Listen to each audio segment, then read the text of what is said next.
Listen up, sports fans. Your favorite sportsbook, BetUS.com, is back for our 28th year of NFL action. With the industry's biggest sign-up bonus of up to 200%, BetUS offers our members the opportunity to cash in on all your favorite sports, including NFL, NBA, MLB, and more. We've also got hundreds of new casino games, including the coolest new European slots, and our live dealers are waiting for you at the table. Sign up at BetUS.com today to get into the action. BetUS, where the game begins. Listen up, sports fans. Your favorite sportsbook, BetUS.com, is back for our 28th year of NFL action. With the industry's biggest sign-up bonus of up to 200%, BetUS offers our members the opportunity to cash in on all your favorite sports, including NFL, NBA, MLB, and more.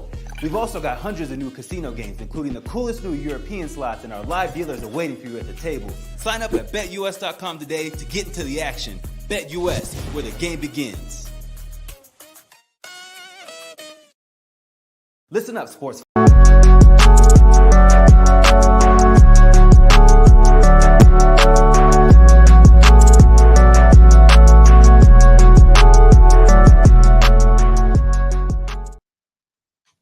What is up? What is up? What is up, ladies and gentlemen? What is going on, everybody? What is going on? It's today, Friday, June 9th. We already 9 days into the month of June, ladies and gentlemen. We are here and we are live for another episode of the Darion Hopkins Show. And I am your host, Darion, of the Darion Hopkins Show. And we are here and we are back, ladies and gentlemen, for the final episode of this week. And I am so happy and I am so excited for this episode. Yes, I am. Very, very excited for this episode. I don't know why the lighting is the way it is in this room. I got some of the brightest lights in here. I just don't get it. But hey, we have a lot of topics to talk about. We have a lot of topics to get to today. Talk a little bit of a WNBA game that I did yesterday on the live play-by-play in reactions. Did that. Talk about game 4 tonight of the Miami Heat and the Denver Nuggets, game 4. A lot of picks and predictions for that. My boy Mac is going to come in later on today and talk about the Miami Heat. He's going to come in later on today. I know he's at work, but you'll definitely see him there. Can Jimmy Butler be the best on a championship team? We're going to get into that. We're going to talk about the All-Star game and they open considering the USA versus the world. That's going to be another interesting topic there. Is James Harden the missing piece for the Phoenix Suns, ladies and gentlemen? That's going to be interesting to talk about today. Oh, yeah, we got a little bit of football as well. A little bit of football, a little bit of College World Series when it comes to the softball, because Oklahoma win their third straight college football, college basketball, college baseball, college softball World Series. I want to respect the women. Are they one of the best teams to ever do it in college sports, period? That's what we're going to talk about. Who is the biggest threat to the Kansas City Chiefs coming out of the AFC? Who is the biggest threat?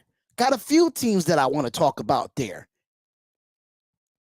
The AFC West, the Denver Broncos has added another defensive player to their team.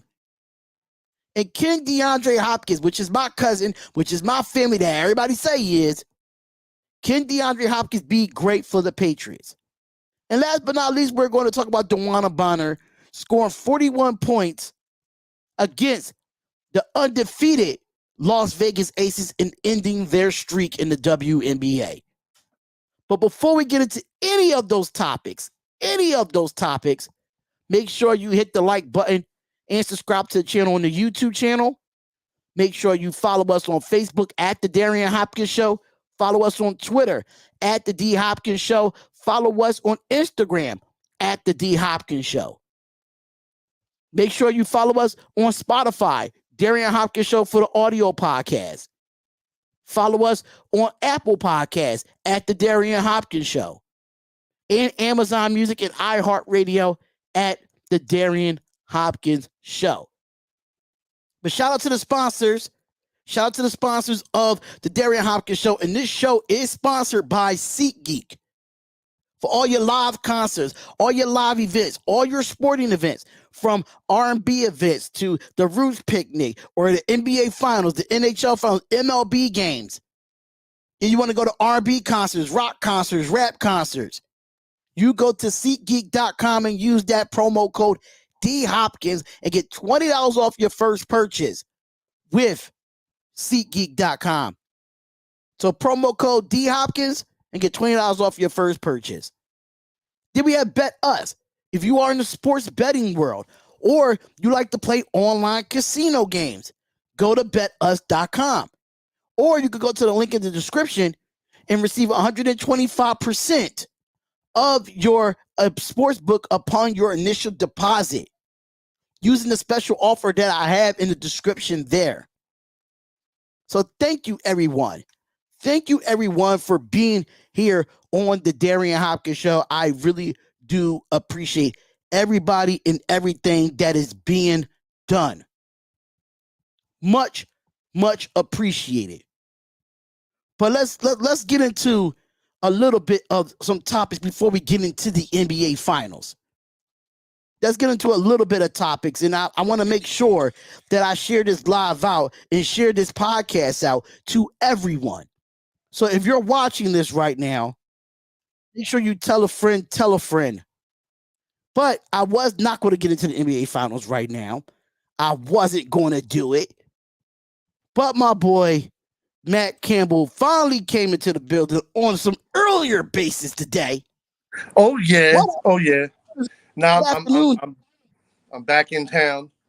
So, you know, I actually got into a car accident last night. Oh, man. You Dude, good, though? You are? Yeah. I had to ride back from Harrisburg back to Baltimore with a tow truck. So it's been a definitely was not. I know that wasn't comfortable. No, I mean, look, I luckily, shout out to Fry's Towing in PA. Like, dude, he showed up, man, brought me coffee and everything. Like, I mean, first class service, man. So, but no, I mean, it's been a hell of a 24 hours. I mean, at least you was able to get back home safely. At least you was able to, get back here and do the show with me on this Friday. Hell I didn't want to go straight into the NBA Finals because when we started off, and then people come in say, "Oh, you talked about the Heat and the Nuggets." Da da da da da. Save it for last then. We'll save it for listen, last. We could definitely save it for last. I think I'm gonna mix and match it today when it comes to NBA and NFL. Yeah, So, I took a little few peek topics at the from First Take today. I didn't care. I saw a few topics from First Take today. I didn't see too much of it, but let's get your just quick thoughts real quick because I know this not on the topics, but can we say this? As far as I don't know if you saw on Twitter, according to Adrian Wojnarowski. Now it was some NBA trades that went down, and this is according to Adrian Wojnarowski. He says an NBA Finals trade. The Denver Nuggets are acquiring at least favorable of Oklahoma City's first round picks in 2024. The 37th pick in 2023 draft and 2024 second round pick for a protected 2029 first round pick, sources tell ESPN. What are your quick thoughts on that? That Denver Nuggets front office is still making moves while they are in the NBA Finals. They're still making moves to try to predict their, get their future together. Remember that what I said? This is happening. So, I mean, I don't know what they got back in return. But what are your thoughts on it? So I'm gonna go back to the same old saying that I keep saying. If you're not playing or planning for 2 years ahead, you're behind everybody else. All the top teams are going to be looking the next 2 years. We're looking forward. You're not looking at the right now. You're not just looking at next year. You're looking at 2 years from now. What can we be 2 years from now? And that's why by picking up picks and trying to make moves and prepare for the future, it's just another thing that helps the Nuggets and separates them from a lot of the other teams. And like I said, I get there's probably gonna be at least 4 or 5 teams out of all these playoff teams that over the next 2 years they're gonna consistently get better and make more moves to get better. Okay, so yeah, I think this is a good move for the Denver Nuggets. I think it's a good move to go and build for your future. Even though that, if you look at it, Bruce Brown's going to be a free agent at the end of this season. Hopefully, they could get him re-signed. Yeah, Caldwell Pope too. Caldwell Pope is a free agent as well. So hopefully, they could get those two back signed and keep that continuity together. And part of Jokic's max contract too kicks in. You've got DeAndre Jordan sitting on the bench. Is he going to be there next year? You know, like that's what I'm saying. There's like 5 guys on that team that more than likely aren't going to be there next year. So that's what I'm saying. Like it's smart moves. It's just smart moves as far as like the front office of the basketball team. So absolutely. So I just wanted to throw that quick part out there about the Denver Nuggets doing their trade going into the NBA Finals as well. But let's talk about something here that I stole from First Ticket. ESPN, you can find me all you want. I don't care. But they saying we all know that Chris Paul is possibly going to be waived. He's not officially waived yet. They're trying to find a trade suitor with him and DeAndre Ayton as a package, so they can pay him over the lesser years of 3.16 million instead of paying him that whole 30.8 going into next season. Because after that June 28th, he gets that fully guaranteed money. So if they do get rid of Chris Paul, and I heard this on ESPN, and I really want to get your take on this, is James Harden the missing piece for the Phoenix Suns? You're gonna hold on. You want to put Harden with Booker and Durant? Oh man, that sounds like catastrophe. Like, come on, you got two. Booker is a run and gun style type of guy. You know what I mean? Especially on transition. Like I feel like they wouldn't even get halfway through the season, and it would be a melting pot of disagreements between them. Like, and I'm just and mainly for the Booker role, because Booker, he is the Phoenix Suns. He's the front face. You know, Durant is his next in line. You know, backup. You know, they're pretty close as far as, you know, franchise players, but it's Booker's team. And then you bring Harden in the mix, and like I said, as far as I'm concerned, until Harden proves that he's going to run and he's going to at least try to play defense, you know, like it's not worth it. I wouldn't even kick the tires on him. Like, what would you prove something? Show me a workout. Show me some tape, some actual footage of you trying, you know, and then we could possibly talk about it. Now, if we're talking about the James Harden of old that at least tried on defense, that played with a nice up tempo, you know, then yeah, I mean, I could see that actually coming in and doing wonders, because he's not Chris Paul, you know. And he can score, he can facilitate, but again, it's everything else other than those two things. So, who's the coach for Phoenix now? Frank Vogel.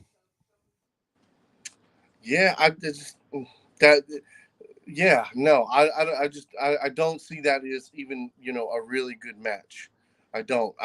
I'd rather see Harden go with a team that's young and kind of like the Kings. I'd like to see Harden go to like the Sacramento Kings, something like that, to where he can play a role. Listen, you're absolutely right. I completely 100% agree here.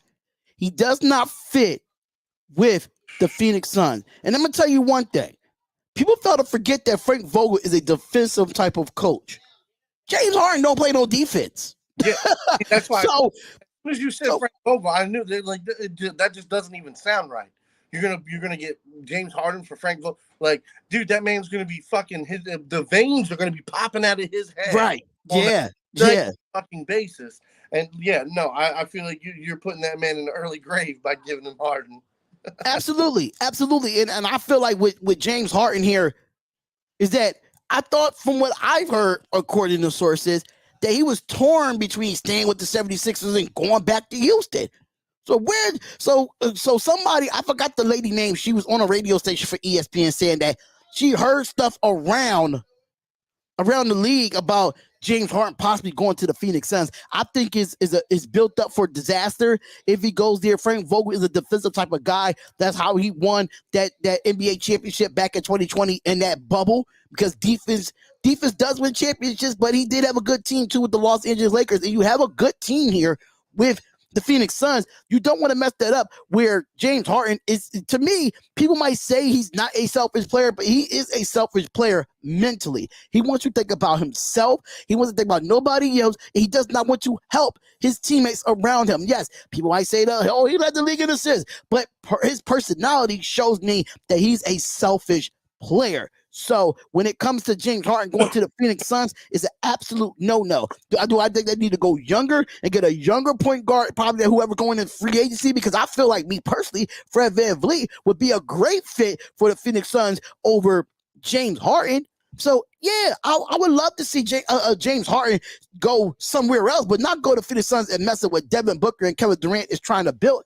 Then you got another question about DeAndre Ayton. What's going to happen with him? So I just don't see James Harden going to a team that's in championship capabilities and thinking that they're going to get back to the Western Conference Finals or the NBA Finals with him on that franchise. I just don't see it. I don't. I'm 100% with you.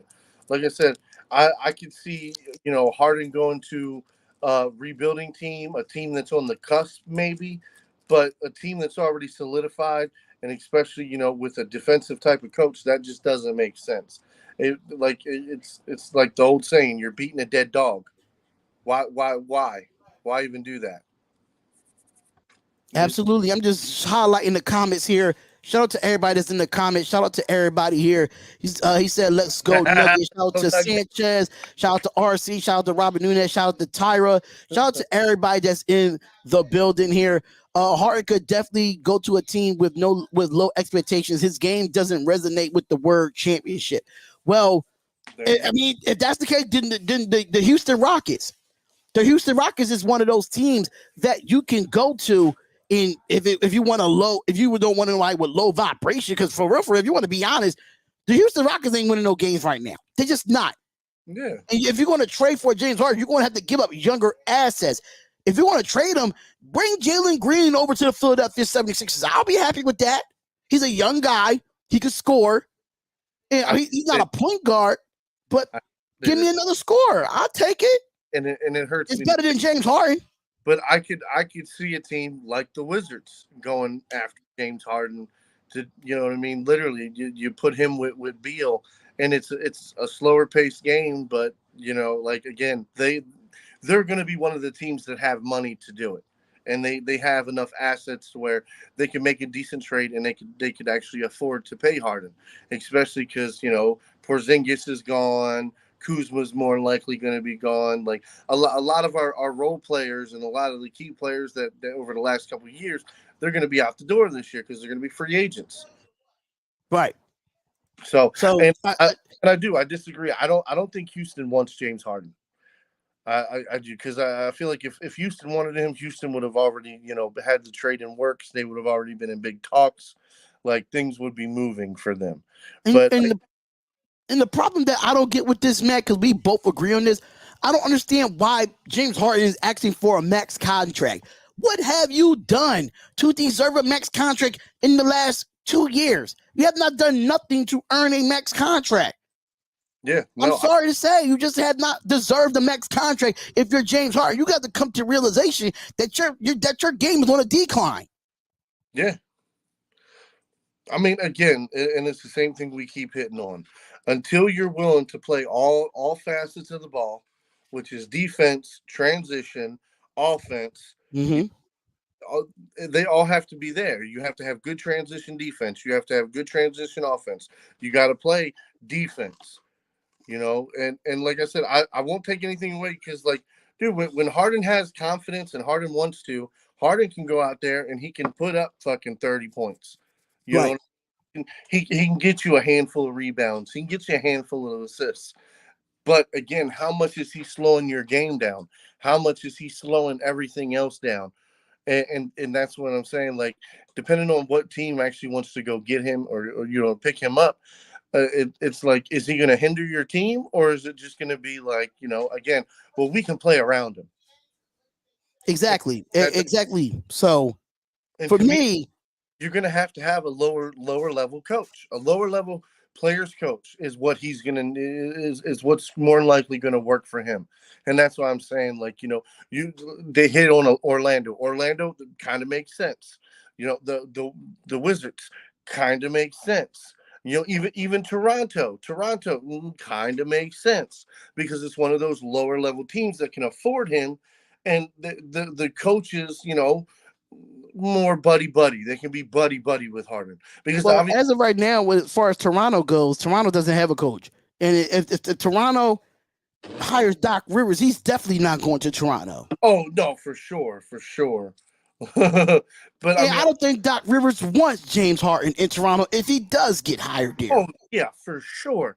That would be the one thing he would probably use as soon as he sets foot. He said, "Look, if I'm going to be your coach, that's the one guy I don't want on my team. Period. I don't care what I don't care if they're going to give you half the picks for the next 6 years. You know what I mean? I don't want them.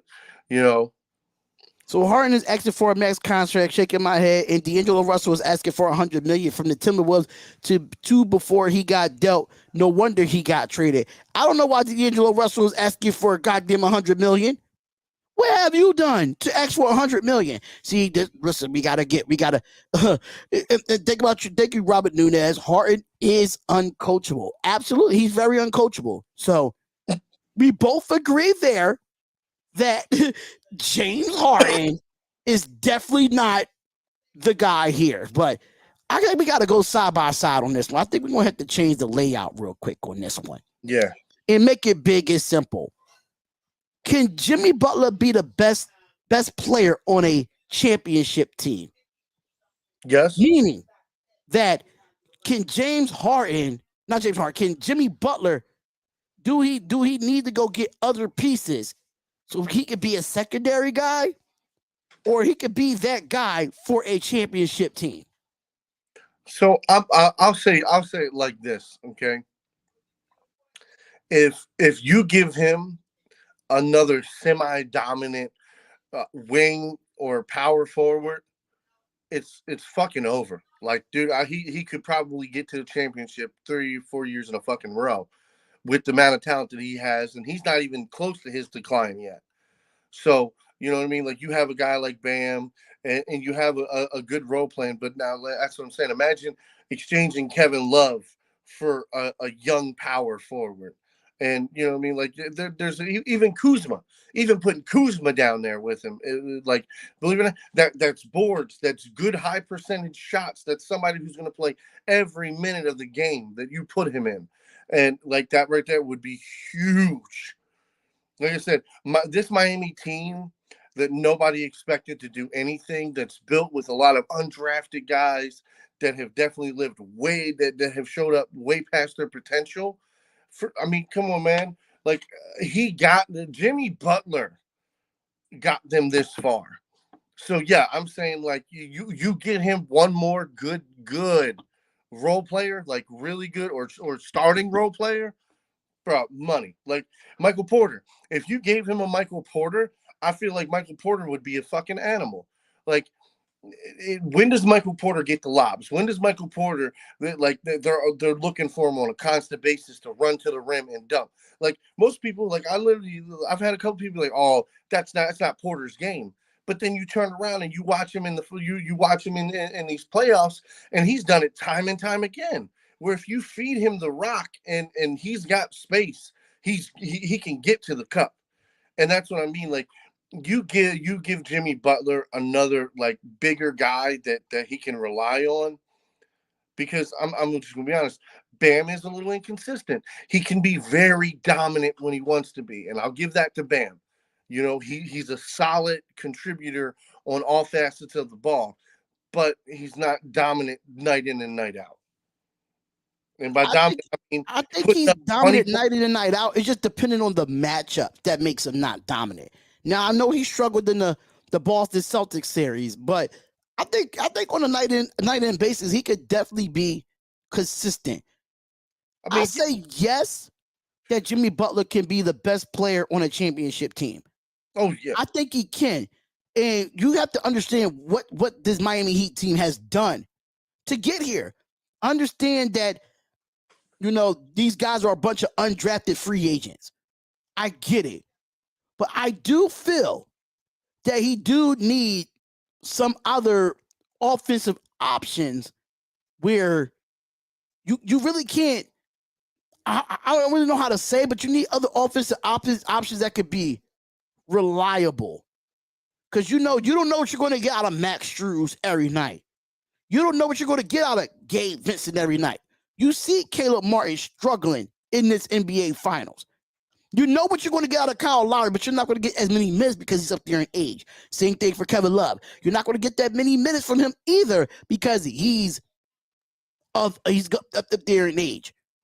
I think you need to go out and get another 4 or 5 that could be dominant or that could help out, defensively and help out offensively and have a solid game, or even go get another a younger wing player, like you said, Kyle Kuzma. You could go get a Kyle Kuzma that could play the wing and get rebounds and get out in transition. I do think they need another big because even though Cody Zeller is a big for them, I think they need another big in a starting lineup and keep Cody Zeller. Zeller is a good backup because he plays decent in all facets of the ball, and he does. He's a try-hard. He will try hard every single play, no matter what, and I do like that about him. But the problem is, like, he's fundamentally sound, but it's just that little bit of attributes, that little bit of, dominance. That it's those little things that he's missing that really makes him not a super dominant, not a super overwhelming guy. But Agreed. He's damn good. He is good. Fundamentally, he's fucking sound. Yeah, he's fundamentally sound. Agreed. He's not going to be a guy that's going to go get you a double-double. He's just like that's not really, has been his position on a team. Right. Because he hasn't shown that he can do that consistently. But can he get you 5 and 5? For sure.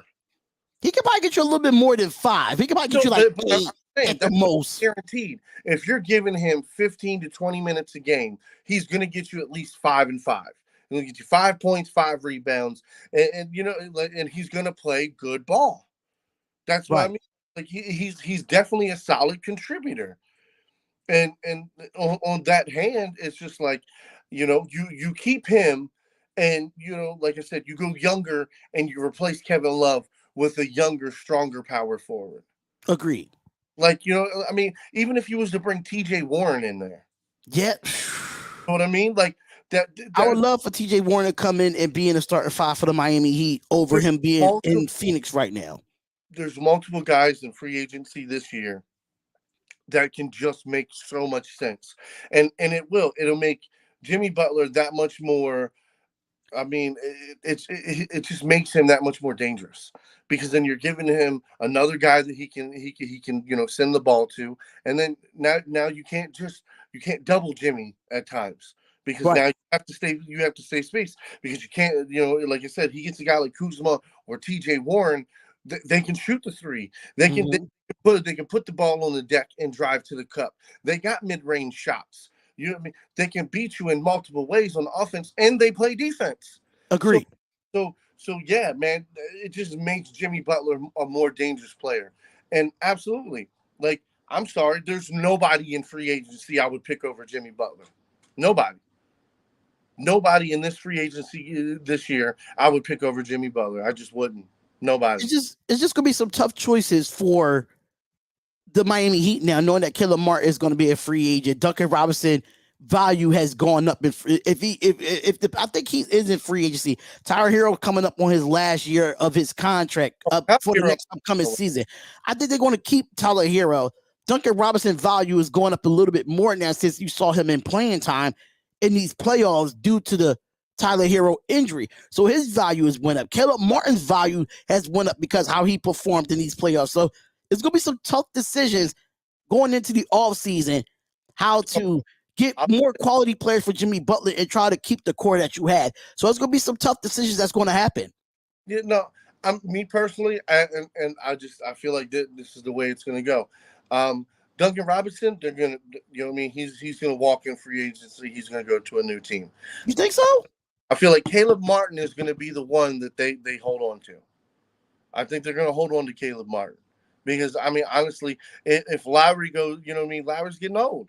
So if the question is, will he retire? Just imagine if the Miami Heat wins the championship, Yeah, he gonna retire. So then that's what I'm saying. That builds the cases. You keep Martin because Martin can facilitate. Martin can dribble the ball. Martin can drive to the cup. Martin can do everything Duncan can do, but better. Right. Point shot is the only thing that they're like, well, one day Duncan's a little better. The next day Martin's a little better. So it kind of fluctuates on three. But everything else, Caleb Martin is definitely better. Yeah, definitely better. All day better in defense. You know what I mean? So it's like, for me, it's an easy choice. You let Duncan go. Thank you. Yeah, absolutely appreciate everything you did for the franchise. But now, you can move on to greener pastures in a sense. But yeah, no, I would definitely LeBron back to Miami. I can't. No. And then that just came out that Tyler Hero is officially out for Game 4. Yeah, and I think for the whole, before we get into the next time, I just feel like Tyler Hero, they're not rushing him back, and I like that. They're not doing what they did last year with him when he got hurt in the Eastern Conference Finals. They're not rushing him back. If he has to miss the rest of the NBA Finals, then so be it. You know what I'm saying? It's a broken hand, and it's your shooting hand. And if you've not cleared to play, you're just not cleared to play, unfortunately. I think this series would be a little bit different if he was in the game, if he was healthy, but I got to rock with what they got to rock with. Yeah, absolutely. Especially when it comes to your hand. Like, you've got so many tendons and nerves in your hands and wrists to where, like, when you break something like that, if it does not fully heal and you're not full strength and you fall, twist, even just catching the ball. Yep. You pop a tendon, you hairline fracture a bone. Like, there's so many things that you can do, especially with injuries, where you can re-fuck yourself up with. And then again, like I said, with every other injury, it's also a mental thing. Yeah. Like, you have to not be scared to fall down and catch yourself. You have to be not afraid to try to go up for a layup and worry about somebody smacking your hand.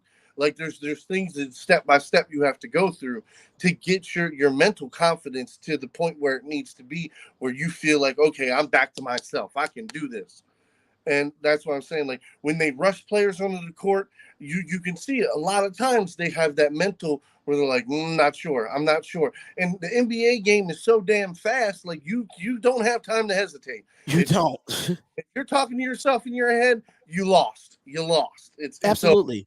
Like, and I hope the Memphis Grizzlies took some notes with the John Morant situation with his hand injury. So I hope y'all took some notes. Now, if he has another hand injury and he does come back and play in the NBA, unfortunately, I think he will come back and play in the NBA. But take some notes from what y'all did, because he played with a real bad hand and he was not effective like I thought he would be. But yeah. I know you heard about this so far, about the All-Star game opening to considering a USA versus the world. Now, I have seen some starting fives out there because they want to open it up to make it a little bit more competitive for the All-Star game. Not making it 110% of, competitiveness, but make it a little bit more better competitiveness. Like, I can see about 80% competitive, less to what it is right now. Like, it's damn near 20% competitive. So I'm going to be honest with you, right? It should be like, you know how you go on 2K and you do a franchise mode, and you do a draft, and you know what I mean? You can do a draft. And so it's the same thing. Like, it should be done. So it should be like you have starting players. Okay. So there's 5 starting players from every position that each team can pick off of. And then, 5-6 man that they can choose from. I think they do that already, though. You know what I mean? And no, I'm talking about actual backups, actual guys who come off the bench. Guys who so you're saying that they keep the USA in the world, you have your starting fives like that, and then they just pick their pick their bench. I'm talking about just for like the All-Star team. The All-Star team. I think they already do that though. I think they do fan voting, and then they have like Team LeBron versus Team Giannis, and then they pick their players. I think they already do that. They picked them out of the top though. I'm talking about like literally the starting five.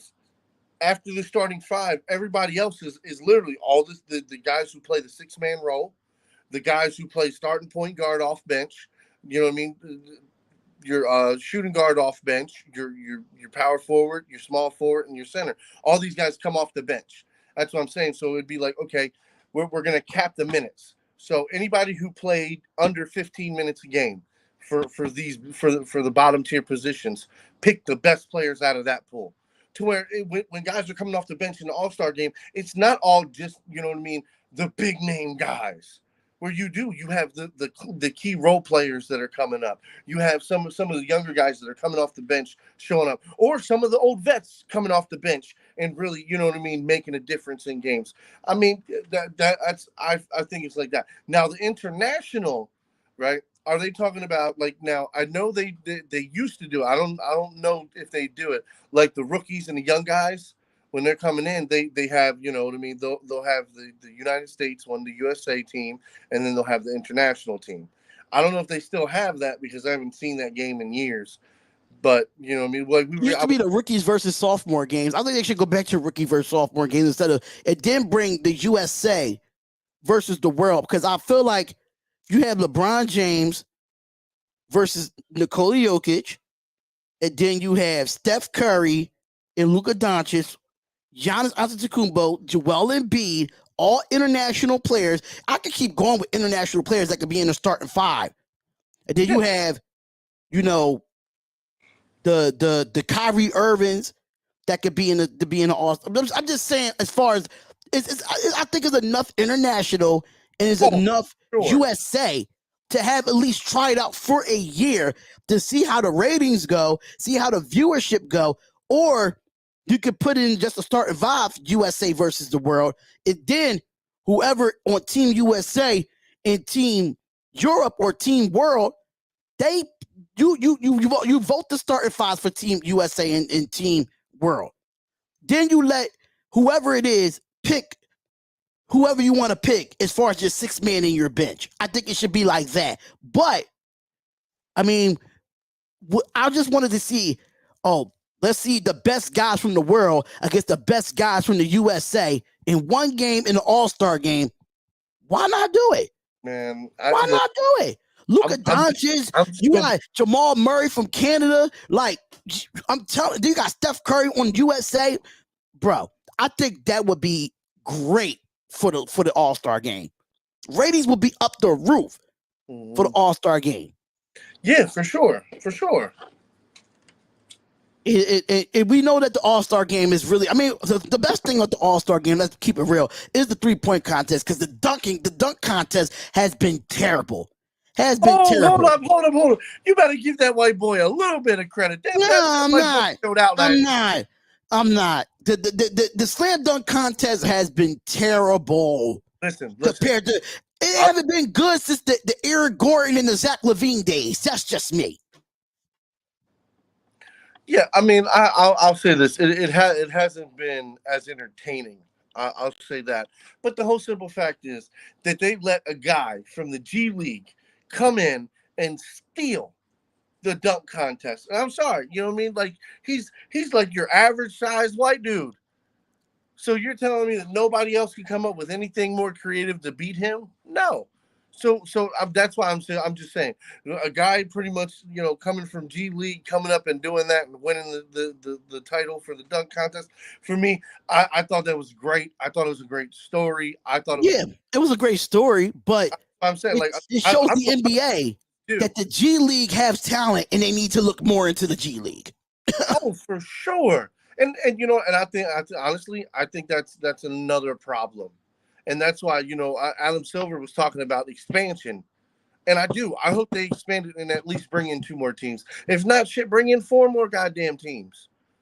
Like, so the 2 cities that I'm thinking about, if you bring in 2 teams, put another team back in Seattle and put a basketball team in Las Vegas.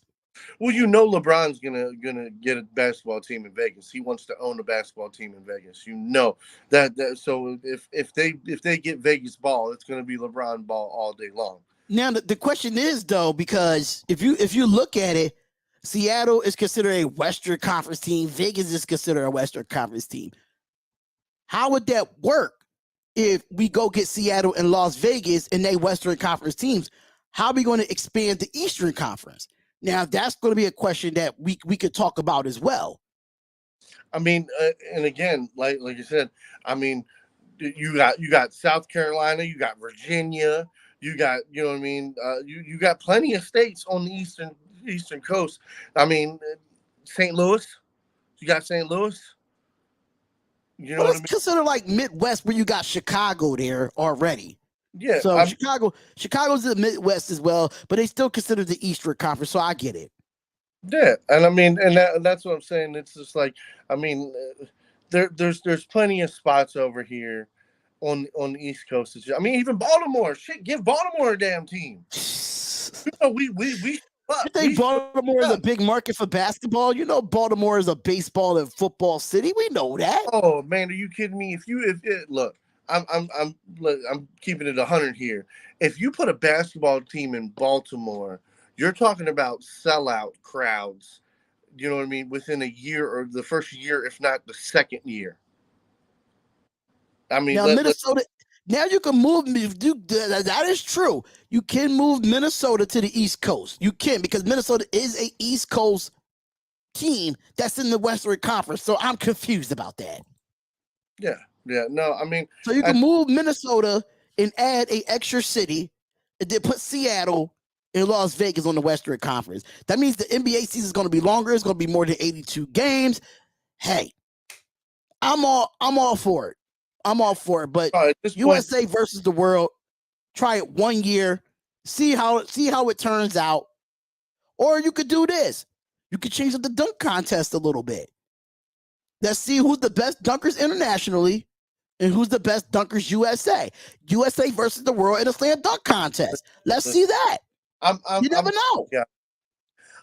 I feel like we've all been cheated, and I'll say this now, especially if LeBron does retire and doesn't come back, or he comes back for a year or waits for Bronny, whatever his bullshit is. I feel like we've been robbed, because he should have been in at least one dunk contest. It doesn't make sense that he wasn't in at least one fucking dunk contest. And it would have been too easy for him to win. Hold on. I don't think it would have, especially when all the way up until when he went back to Cleveland.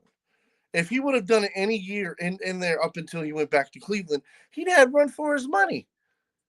I mean, come on, let's think back. What little man Robinson, Mr. 5'9", dunking the shit out of balls. Okay, then you turn around, you got Dwight Howard running shit for a couple fucking years. You know what I mean? Then you had Aaron Gordon coming up in there. Like there wasn't a lot of years in that span where it was easy pickings. And at the same time, though, it's like, yeah, LeBron probably would have won, but I wanted to see that. I wanted to see that with my own two motherfucking eyes. Like I can remember watching multiple, the dunk contest that Michael Jordan was in, and it was enjoyable. And the whole thing is, no, he didn't do 10 dunk contests, but he didn't need to. You know what I mean? That's why I'm like, I feel like if LeBron, retires, the only thing that I'm missing that I really am upset about is him never doing the dunk contest. That's the only thing he probably wouldn't consider having accomplished is a slam dunk contest in that nature. So I definitely agree with you there, but I think unfortunately we're not going to see him. Not in this day and age. You're not going to see him now. No. Not at all. Like you're not going to see him now. So he went back to Cleveland, and what was that, 2015 or 2016? Like once he went back to Cleveland, I knew it was never going to happen. I think he should have did it in his earlier years when he first came into the league. Yeah, no, and that's what I'm saying, man. Because I'm like I said, I'm a little spitballing here. But could you imagine if you had Dwayne Wade, LeBron James, Carmelo Anthony, Allen Iverson. Mm. Like, But Allen Iverson in a slam dunk contest? Why not? I mean, he Allen definitely Iverson was at the end of his career around when LeBron came in. Oh, yeah, for sure. In 2006, I mean 2004 to 2006, he Yeah, was. he was. I think he was around with the Denver Nuggets around that time when AI was there. But you gotta give me a younger AI if you want him in the slam dunk contest. You gotta give me 76ers AI. I retract AI and I say Mr. Kobe Bean Bryant. There you go.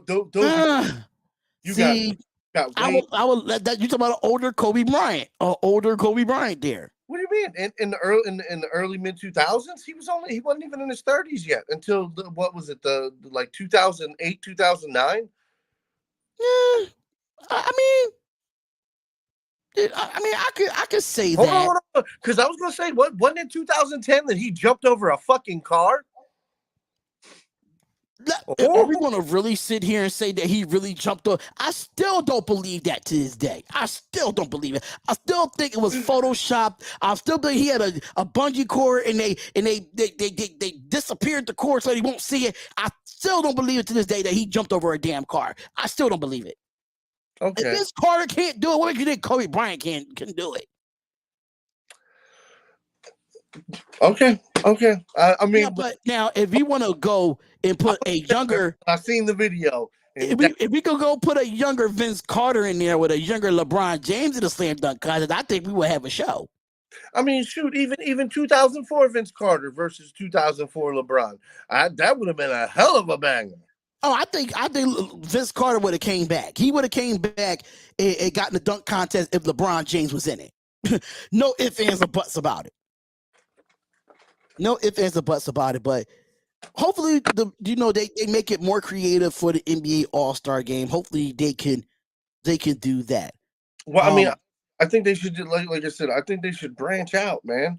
They should literally mock up 5 games that really give a lot of people in the league a chance, especially up and coming guys and guys who only get role players, who are only role players. Like they should.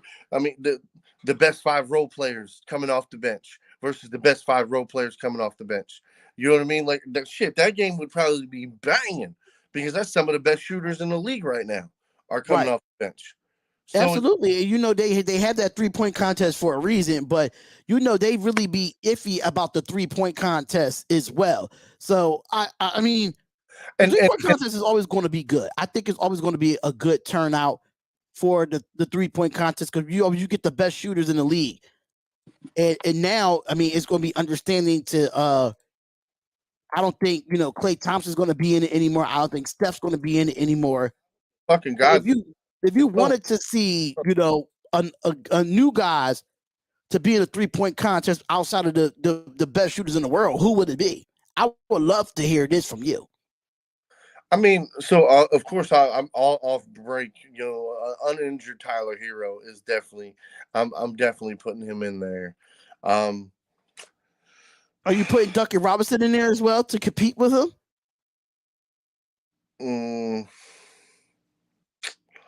See, that's rough, man. That's rough because I'm thinking of the best 3-pointers. And when I'm thinking about the whole league, like I feel like Jamal Murray's a better 3-point shooter than Duncan Robinson. So, you know what I mean? Like I mean, just from, the way he shoots, whereas though we've in the playoffs alone, we've seen Duncan Robinson throw up 3 bricks that didn't even touch the rim. Right. So, you know what I mean? Like consistency is the key. And then when he's consistent, he's on. I get it. I'm not trying to take anything away from him. But when you're talking about the best shooter, I don't think when you're talking about the best 3-point shooters in the entire league, he's, he might be close to the top 10, but I don't think he's in that top 4 or 5 guys. Interesting. They're trying everything. So RC said they're trying everything for the All-Star Game format, and none is working. I think USA versus the world, you put the top stars that's in the NBA from the world against the top stars in the NBA from the USA. I think you'll have yourself a game. Well, again, that's why I said, man, if you expand it and let role players and guys who never thought they'd be playing in an all-star game before, bro, they're going to go hard. They're gonna go real freaking hard, and that's why I mean, like, bro, if you change up the format, you give guys a chance to play in a big game like that, where it's not just your fan base watching; it's all fan bases, or at least they had what I mean, a good chunk from every fan base watching. Like that. That's a big game for them. Like what I mean. You have a guy that's playing a real good role come out and he plays on that team and he balls out and drops fucking 30 damn points. Now he just raised his whole fucking paycheck and he about to go to free agency too. So he just went from a bench player, instead of going to a key role player, now he's going straight to a starter because he showed his ass off in this game, and now he's getting more minutes from his actual team. That's what I'm saying. Like when you give it a broader aspect, I feel like you're going to get a better game. But when you get a bunch of like real all stars, guys who are the best guys on their team, period, you're lacking defense. You're lacking real like team camaraderie that they're gonna play with. It's gonna be like, oh, your turn. Oh, my turn. Oh, your turn. You know what I mean? And that's not fluid basketball. True. So you get it. You know what I mean? You get some real good role players that want to play good basketball. They're gonna kick the shit out of the all stars. Absolutely. And for me, moving on to the next topic, I think it's before we get into the NBA Finals topic in the second part of this podcast. Now, there's another question that I wanted to put on here, but I didn't put on here. Now, even though the Denver Nuggets are the number one team in the Western Conference this year, they won the Western Conference Finals. They're the Western Conference champions. Now, over the years to come, is Denver still would be the team to beat in the Western Conference? And Yes. Even though that they got to the final for the first time in franchise history, they finally won their first Western Conference Finals in the first time in franchise history. Do you think it still has to go through Denver to get back to the NBA Finals for this Western Conference? Yeah, it does until it doesn't. You know what I'm saying? Like just like the Warriors, man. You got to go through the Warriors if you want the West until the Warriors lose. Now the Warriors lost. Warriors didn't make it. So now the big kid on the block is the Nuggets. And until you dethrone them or beat them in the playoffs, they're going to be the head honcho. I mean, let's keep. I mean, as every team looks right now, is there a team in the West that looks like they can fucking beat the Nuggets? No. No, I mean, what team is gonna for sure is gonna beat the Nuggets? Nobody in the Western Conference. They might give them a good run for the money, but you tell me you think that they're gonna win 4 games straight against the Nuggets or 4 games against the Nuggets? I highly doubt that from the teams that I saw this year. I think the Western Conference is tough, and I feel like it has to go through Denver as of right now because Denver is the Western Conference champions. But I think we're going to see a different champion every year. I don't think we're going to see back-to-back championships when it comes to teams. I don't see another dynasty right now for the next couple of years because we don't know what's going on with Golden State. How long is this core is going to be around for Denver? Even though they're still all in their 20s, some of them are in their late 20s, some of them are not. But I mean, look, this is the NBA. It's a business. Dog for at least 2 more seasons. They're going to be the top dog. Like they're going to get to that Western Conference championship. They're going to get it at least the next 2 or 3 years. They're going to get back to that Western Conference champion. Now, do they get to the finals? I don't know, but that's what I'm saying. Like they're definitely going to be a team for the next 2 or 3 years that you're definitely going to have to prepare for big fucking time. Because no matter what, Jokic and Murray ain't going no fucking way. Those 2 guys ain't going nowhere. And you got a front office and you got a coaching staff that is going to do everything to put them guys in the best position to win, regardless of who's out there. They're going to get the best guys that they can get, the best role players they can get that play in that system. And that's what I think is the beautiful thing about the Nuggets. The Nuggets adopted a system, and they do not shy away from it. They play their game for the majority of the time, like they do. They don't play outside of that game. They don't try to change a bunch of shit up. They make adjustments, of course, but for the most part, they still play their game. And that's why I'm saying for the next 2 or 3 years, while they still have this core together, it's going to be a hard time to beat them. I agree to an extent, but I just know that the NBA is a business, and I know certain players is going to want to move on and get bigger roles on other teams. So when it comes to bringing back KCP and bringing back Bruce Brown and now Jokic's going to get big of his money. What type of money Jamal Murray's going to want? To keep these guys around. What type of money Aaron Gordon's going to want when his contract come up? Because Aaron Gordon has kind of like revived his career a little bit with Denver. So, his value has gone up. So from a business aspect, it's going to be really hard to keep a lot of those same core players together. You might keep Jokic and Jamal Murray together, but the rest of the supporting cast is going to be hard to keep because their value is going up being on other teams. So that's why I don't feel like Denver right now is going to be a dynasty as of right now. But I think they could win, at least 2 championships, especially if they win, in this series here. Yeah, no, and that's what I'm saying. Like, look, I'm gonna be honest with you, Aaron Gordon, unless somebody's gonna be offering him, pretty close to a max contract or something outlandish in the 25 and above a year, you know what I mean? I see him taking 10 or 15 and staying with the Nuggets because he enjoys his role. He enjoys that team. And that's what I'm saying. Like, some players are willing to be like, you know what? Okay, just so we're not fucking penny pinching everybody else. I'll free up 3 or 4 million. I'll take a little hometown discount because I know I'm playing with Jokic. I know I'm playing with Murray. You know what I mean? I know my coach. I know my role. I'm comfortable. I like it here, and I like winning. So fuck yeah, I'm gonna stay here. We're gonna keep winning. Now Porter might be a little different because Porter's like, well, I really don't get as many looks as I want to. You know what I mean? Like, he could move on to greener pastures in his sense, and he could go get the big motherfucking bag because he's still real young to a sense, and you know what I mean. Like he does. He's got a real nice tool bag. He can definitely play fucking defense, and I feel like a lot of guys don't give him the credit for his length. Because, dude, I've seen him in this postseason. He's blocked a lot of shots. He's played a lot of big guys. Like even when he had to square with AD, like it was like, wow, like okay, go ahead, Porter. Now could he do that consistently? Probably not. But again, it's the fact that he did do it. Right. And again, like I said, that's going to be a key role guy. But would he be willing to take the hometown discount? Maybe, but maybe not. And I think that does play a big role in it because look who you're playing with. You're guaranteed to play with Jokic and Murray, even if they give them both max contracts. They're there. They're not going anywhere for at least another 5 to 8 years, barring injury or something catastrophic. But those guys are locked in there. They're not going anywhere for that franchise. That franchise, those are the 2 faces of the franchise, guaranteed, locked and key.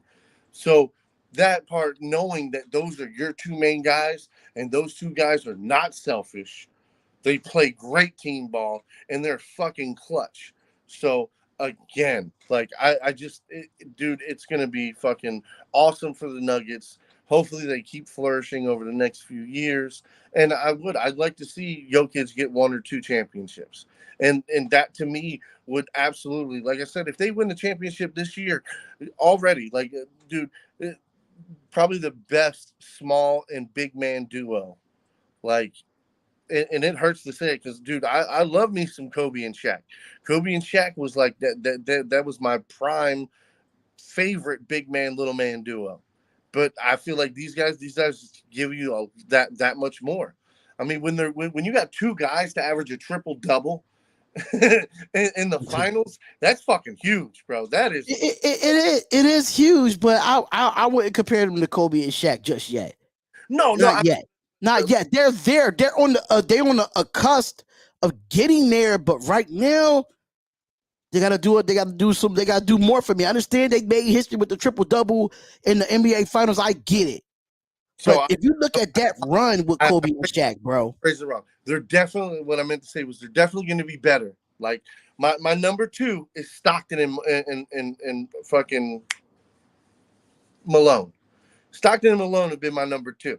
Okay, as far as big guy little guy combo, like and they were pretty much like one of my favorites besides Kobe and Shaq. But like I said, they win this championship, they're over them. They're sitting pretty at I number. wouldn't say that yet.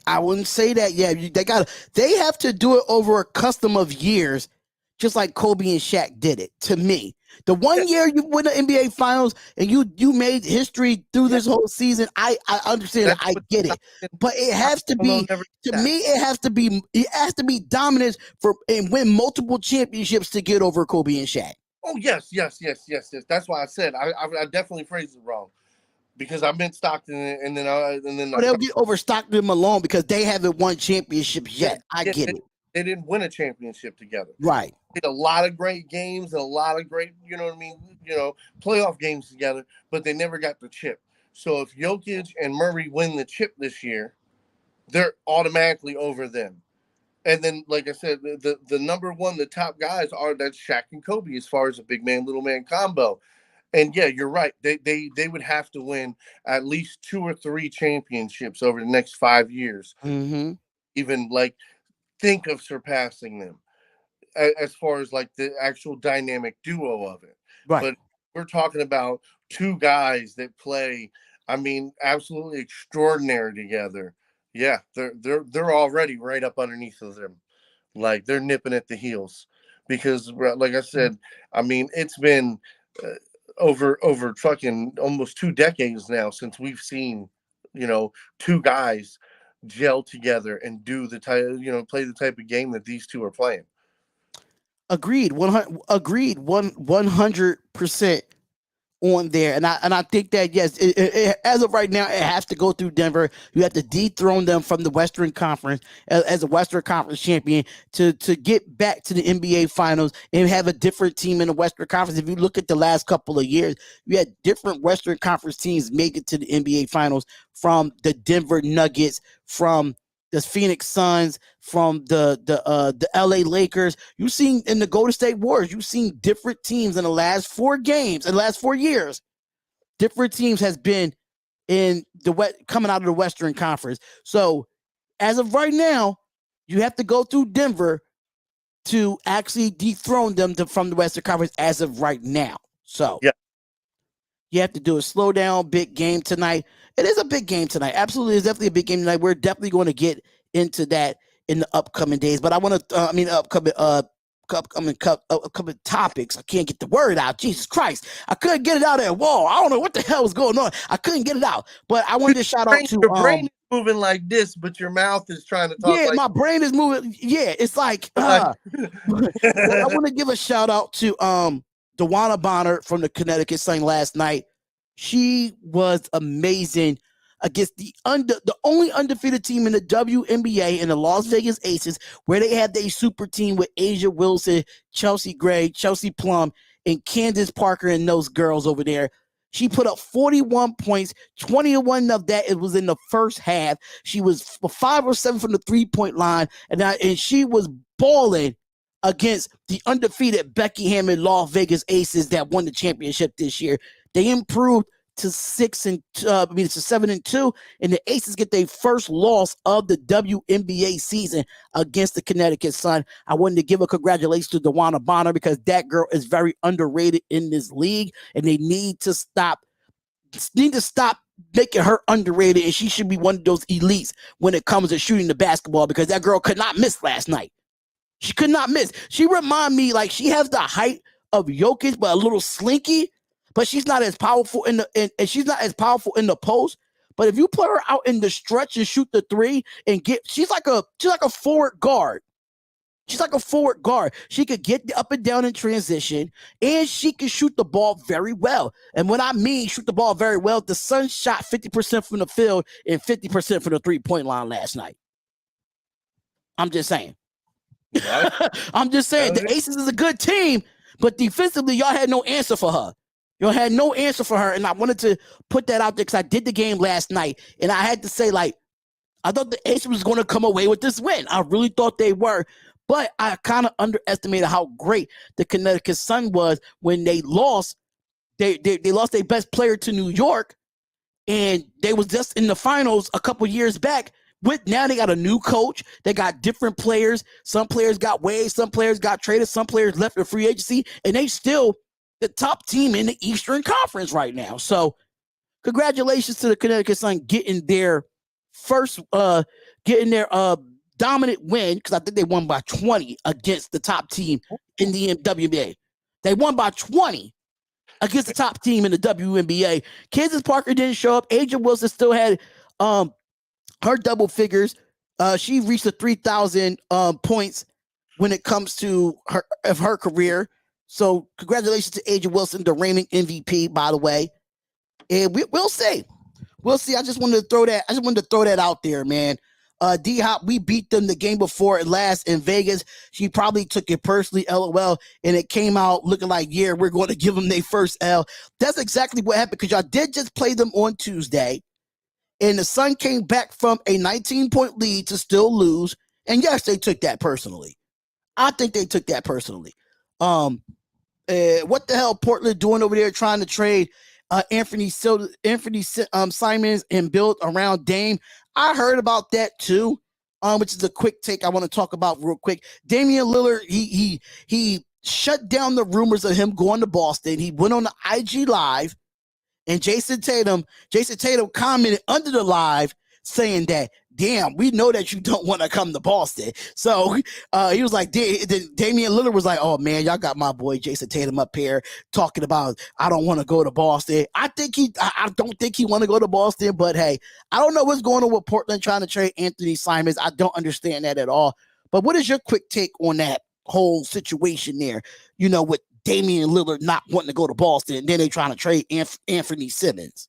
Okay, so yeah, no, I mean that franchise is a mess.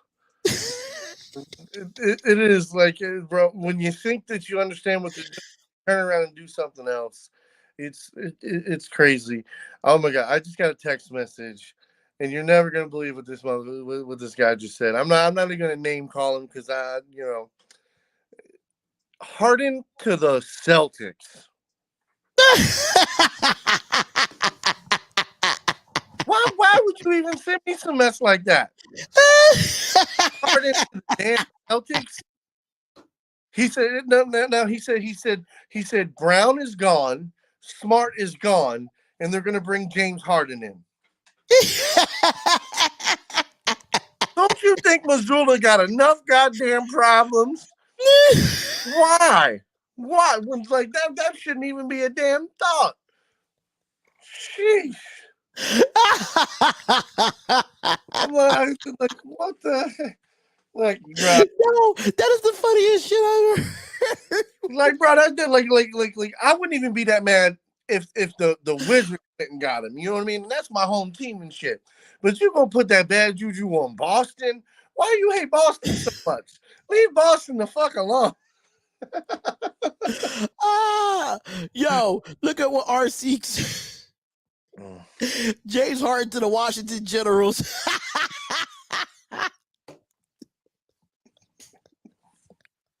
Yo, I'm done. But I mean, as far as them getting rid of the Simmons, I mean, like, again, it just so many head scratching decisions and moves. Like, and then the whole thing is you've now had multiple years where you need to put somebody with Dame. You need to give him some help. You need to at least try to build a decent core around him. And now you're like, you got somebody there that actually plays decent, and you're just gonna give him away. Right. What are you gonna get for him? Who you gonna? I guess you know what. I guess it makes sense. Maybe they're gonna trade for Chris Paul and Aiden, and then I guess Chris Paul becomes the sixth man. I mean,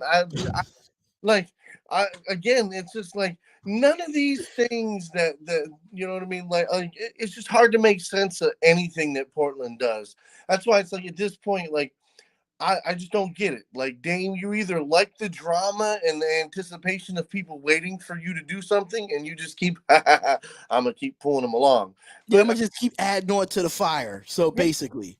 And it's like, look, man, you either stay there and deal with this shit that bullshit franchise is giving you. Right. Or you walk and go somewhere else where you can try to maybe finish out the last bit of your career and maybe get a ring. I mean, shit. What's he got? 5, 8 years left, 10 at the most. You know what I mean? So it's like the same thing. Chris Paul. I heard some shit. He said he's gonna play 6 or 7 more years in the league. In what fucking league is he going down? 6 years? Like Chris Paul might get a 1 or 2 year deal, but ain't nobody signing his ass for 3 motherfucking years. He ain't Kobe motherfucking Bryant. Like LeBron goddamn James. What are you thinking, man? Like to hear the stupid shit that people report and say, it doesn't make sense. And I feel like, especially when you're dealing with fans who know better, who understand the game, who understand the analytics from the front side, general managers, and now the fact that we have all the technology that we can see what players are making, we can see, the salary cap, we can see how the breakdowns are. It's like, fool me once, shame on me. Fool me twice, you go fuck yourself. And that's why I'm at this point, especially with the Portland Trail Blazers. It's like, I have a heart attack already, watching and dealing with my Wizards franchise. And that fucking team makes the Wizards look good. So I mean, listen, uh, I don't even know what to say at this point. You just summed all of it up in one. And we just got a quick take of a breaking news that happened 7 minutes ago that the Vikings officially released Dalvin Cook. And the Vikings still have to owe him $2 million guaranteed that's remain on the Vikings contract. So the question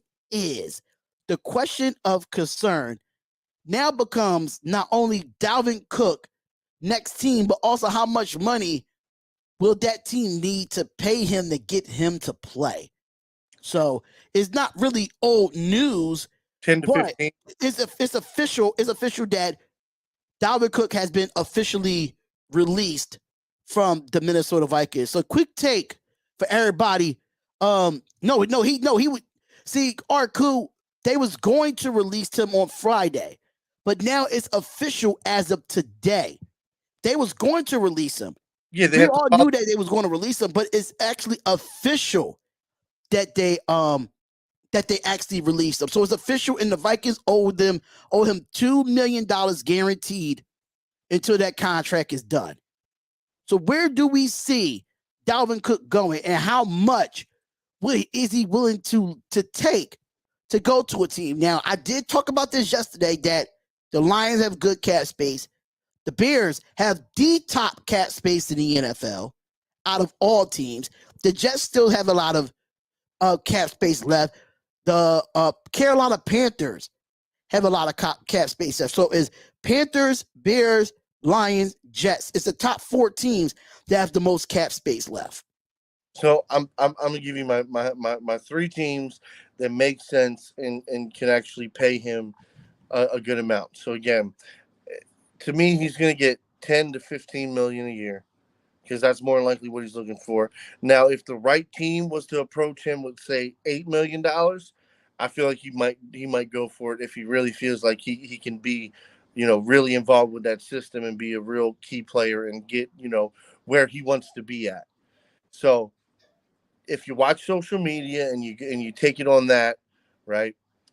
I'd say the Dolphins. And one of the co-hosts that is behind the scenes, he pointed it out. He shared a lot of the social media stuff where he's been down with the Dolphins, and he's been doing his thing with them.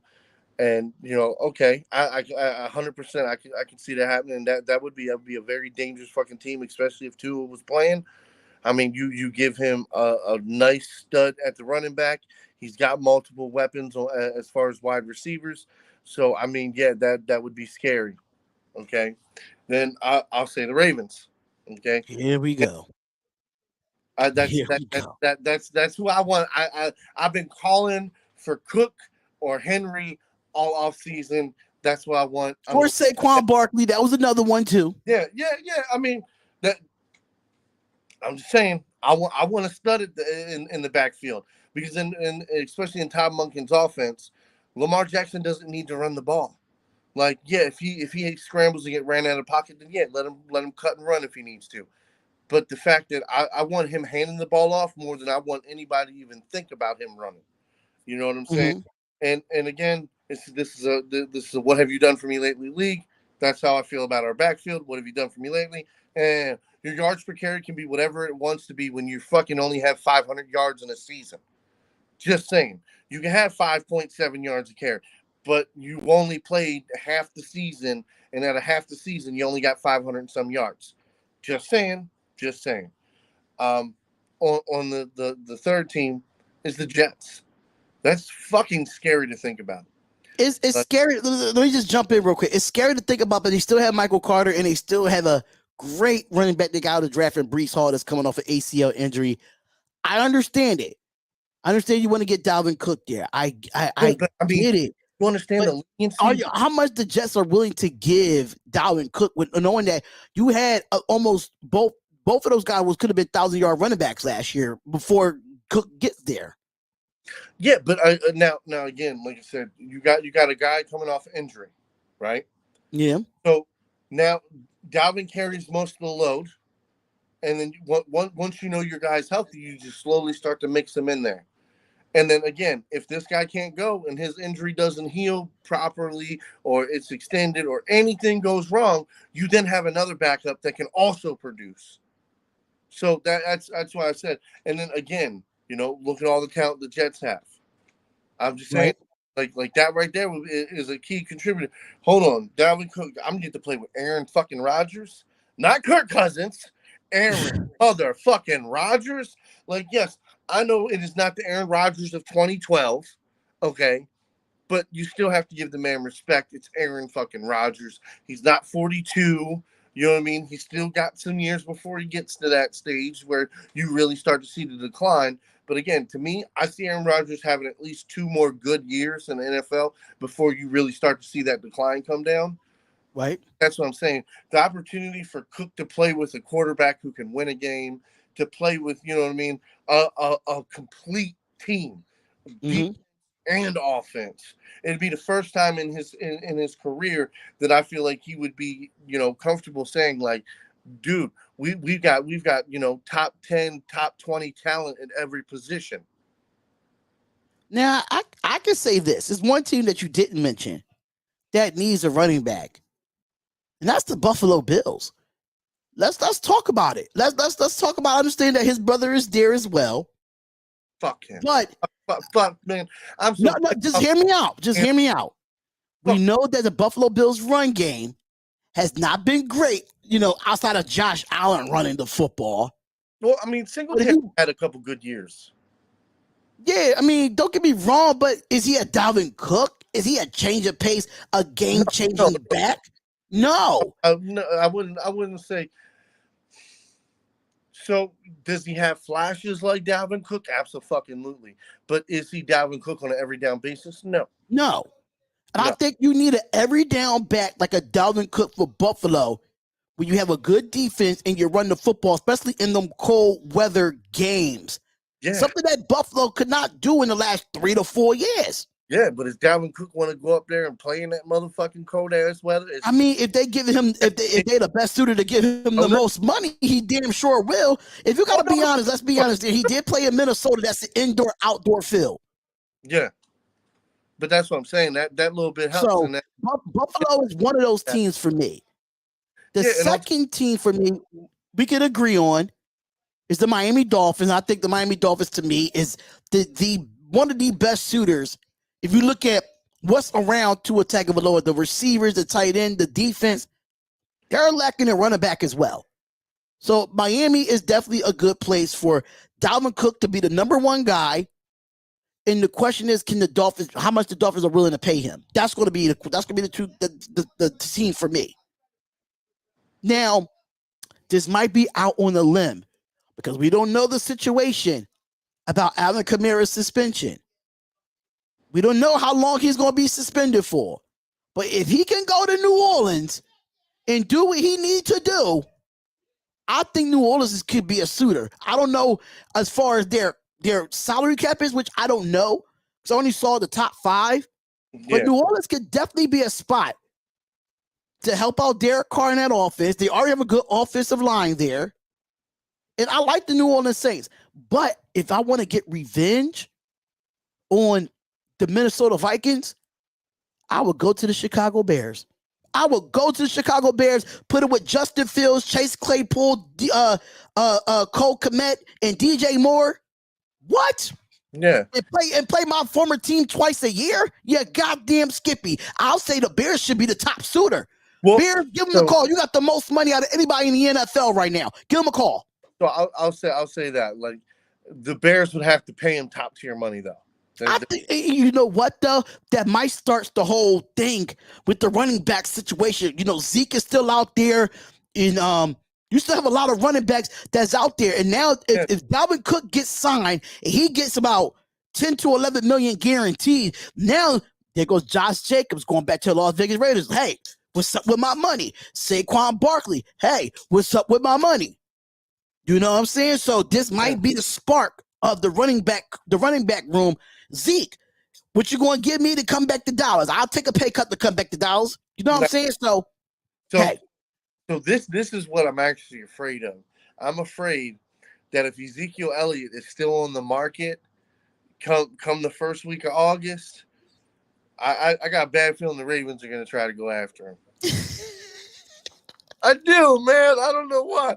And it's like, and my son was actually made that joke the other day, and he was like, "Watch, it's going to be the end, right at the end when we go into training camp, and we're going to sign Ezekiel Elliott." And I was like, "Don't even say that shit." Now, don't get me wrong. It's definitely an upgrade to our running back room, you know. But again, like, it's just not necessarily a guy again that I can feel 100% confidence in, because you know which Ezekiel Elliott's going to show up. You know, and I think that becomes the question mark that gets spread around running backs too much, and I will give them that, because you know, unless you consistently show me that you're getting injured, that you know you're not playing up to par, then you know I push you away. But having one bad year, you know, you still have a chance. In my book, you still have a chance, because everybody can have an off season if you change the coordinator, if you change your scheme, if you know what I mean. Now you got another back that's taking some of your snaps, so now you're not getting in the rhythm the way you want to. And I try to take a look at all that. And some running backs just don't get a fair shot. Right. Some of them don't. And that's the one thing that I will definitely hit on for that. But like I said, for me personally, it's just like, man, Dalvin Cook, the two teams that I would personally like to see him on, mainly as a growth move, would be either the Texans or the Panthers. I mean, it's just, just to help out the younger quarterbacks. I get it. Yes. I mean, like, bro, I'm going to tell you right now, especially, you know, being able, like, watching Peyton Manning's whole career. Okay. If it wasn't for Falk, do you know how hard, like, his life would have continued, like continuously Would it continue to be? Yeah. changed? Yeah, absolutely. You got Edgerrin James, you got Marshall Falk. I know I'm forgetting another one. But these guys were fucking staples. Like, you have a good quarterback, even if you have only a decent offensive line, which Peyton Manning had for a few fucking years, you know, that running back, that block, you know, is everything. A running back who's going to give you everything, every play, whether he's the playmaker or not. You put somebody a top caliber next to a quarterback, it's automatically going to elevate their game. And then two, you're also having the defense worry about that running back and not just what the quarterback's going to do. And yeah, so that would be something that, you know what I mean, as a football fan, I would love to see him go to a team where he can help elevate one of these young guys. Well, we look at the salary cap, Carolina Panthers is up there for kind of the most salary cap. I think it's like the number 3 most salary cap left out there so far. So Carolina Panthers might just be a suitor for them. But we're gonna get through the NFL topics real quick, and we're gonna go into the last, you know, takes of the NBA Finals of Game 4. But who is in I know you watched First Take today. I know you did. I know you did. I was on the tow truck. Oh, man, you was on the tow truck. But the biggest threat to the Kansas City Chiefs in the AFC, who was the biggest threat this year? And I'm gonna say what Ryan Clark said. He said the Baltimore Ravens. He said the Baltimore Ravens is is the biggest threat to the Chiefs in the AFC. But I have to disagree. I think they are one of the biggest threat. But we're talking about the biggest threat right now. I would just love to hear. If you had to pick out somebody outside of Baltimore, who else would it be? If you did, so just the AFC, not the NFC, just the AFC. Who's the biggest threat? I got you. I mean, if it's not us, then I mean the only other team that I like to. So there's 4 teams to me. Okay, you have the Bills, you have the Bengals, you have the Ravens, and then you have the Jets. But the Jets have the big question mark because these guys haven't played together yet. Right. So those are my 4 teams in the AFC that I know for sure can get there and be, one of those teams that give them a run for their money or possibly beat them. Is there? I have to go with Cincinnati out of the 4 as of right now in recent history. Now Baltimore, don't get me wrong, they made the leaps to go get weapons for Lamar Jackson. We have to see how that works with the Zay Flowers coming in, then getting Odell and having Mark Andrews. How that's going, and mind you have a new offensive coordinator, so all this is going to be new, especially with your running back that you had with Gus Edwards, J.K. Dobbins, and you probably want to get another running back as well. I know the defense is going to do their job when it comes to the Baltimore Ravens, because that's what the Baltimore Ravens' identity is run the football and play defense. We all know that. But now you have an Odell Beckham and a Mark Andrews and a Zay Flowers. Now even a Nelson Aguilar that y'all signed as well, which he could probably be good, Tutu Atwell. Exactly. And Bateman, so you got to see how these boys is going to turn out now. Treadwell, not Atwell. Treadwell. Yeah, Laquan Treadwell, but I think Bateman would get more reps than Treadwell because Treadwell has not done nothing in this league, in my opinion, and he was a first round pick. My opinion, but compared to Chris Moore, compared to some of these other guys that nobody like other than super football fans even know their names. That's who that's the type of guys Lamar Jackson's been throwing to. No name guys, right. that leave us, go one other place, and then disappear out of the league. And it's been that way over the last 4 years. So that's what I mean. Like this, now you have a completely well-rounded wide receiver room, which we haven't had since Steve Smith Sr. Damn. That's back when Flacco was the starting quarterback.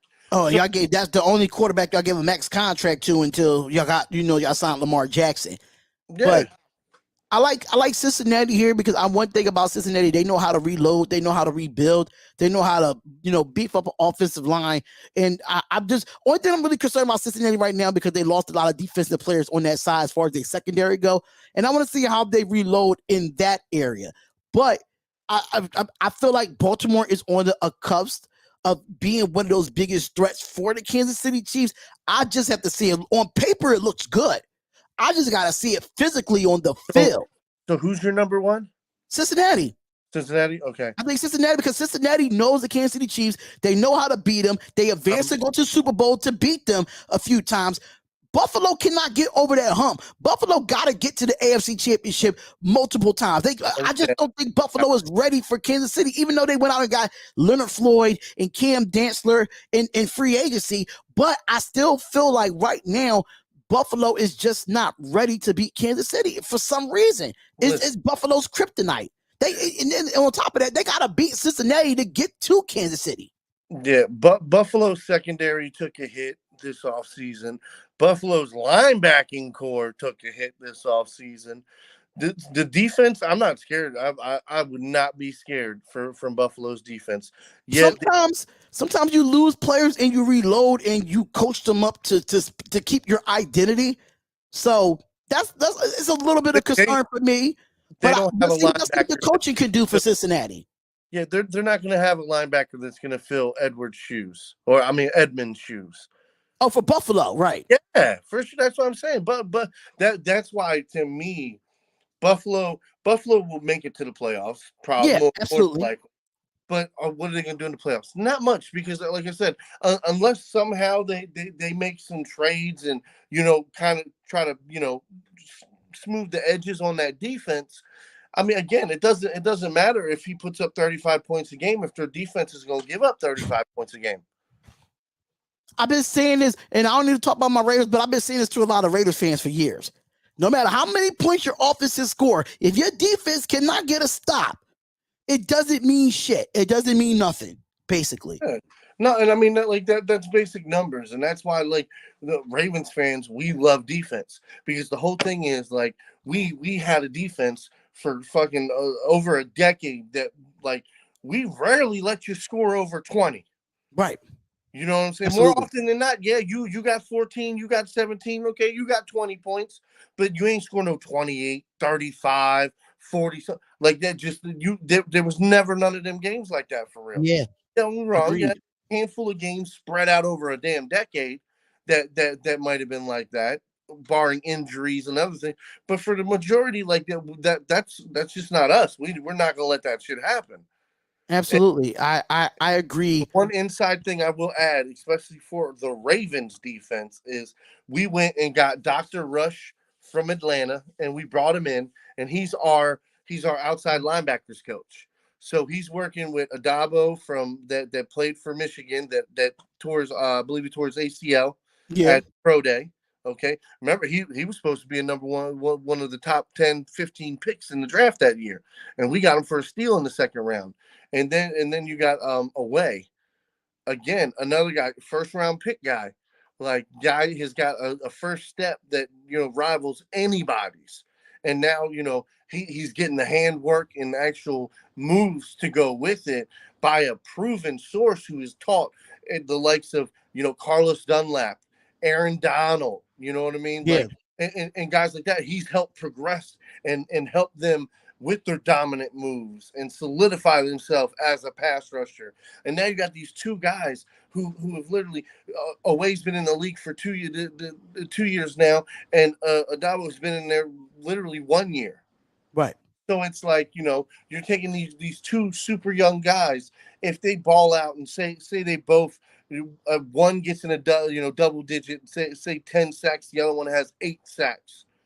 Dude, we can re-sign them next year at the beginning of next year for fairly decent price. We'd probably get both of them for under 10 or around $10 million a piece for the next 4 or 5 years. And then, I mean, bro, then you're talking about now.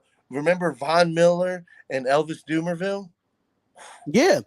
Yeah, that was 4 illustrious motherfucking years in Denver. Them guys would kick. If one didn't hit you, the other one did. And if they didn't sack you, they hit you because they were that damn close and they were that damn good. So yeah, man, like that's what I'm saying. Like I have really good feeling about the Ravens, like young defensive players this year. And then the simple fact is, I'm gonna say this, man. Fuck the goddamn Browns. That bullshit they did on motherfucking Madden, letting that bum stiff arm Patrick Queen, which never happened in real life. Oh, that shit pissed me. That shit pissed me off. All the guys. So basically, it's probably going to be an AFC North team that probably be a competition, to be the biggest threat in the AFC. So, I mean, you got Baltimore. I think Cincinnati, but Buffalo is definitely up there. But I just don't see Buffalo as of right now. Buffalo has a lot of things they have to do there, but. I was going to get to the DeAndre Hopkins thing, but I want to get to it because I know we want to keep it. We got a few more minutes left.